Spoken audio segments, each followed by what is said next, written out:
En effet, les autorités fédérales prennent très au sérieux les abus de système, qu'il s'agisse de fraude, de corruption, de détournement de fonds ou d'autres formes d'exploitation illégale. Voici pourquoi. Protection de l'intégrité des institutions. Les abus de système sapent la confiance du public dans les institutions gouvernementales, les programmes sociaux et le système financier.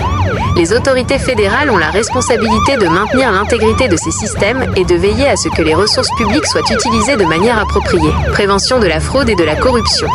Les abus de système peuvent entraîner des pertes financières considérables pour les contribuables et les entreprises.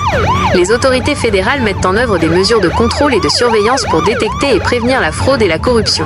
Application de la loi. Les abus de système sont souvent considérés comme des infractions pénales, passibles de sanctions sévères, telles que des amendes et des peines de prison.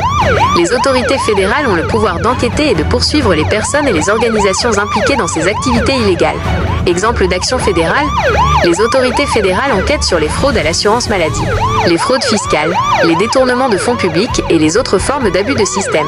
Elles collaborent avec les autorités étatiques et locales, ainsi qu'avec les organismes de réglementation, pour lutter contre ces problèmes. En résumé, les autorités fédérales sont déterminées à combattre les abus de système afin de protéger l'intérêt public, de maintenir l'intégrité des institutions et d'assurer l'application de la loi.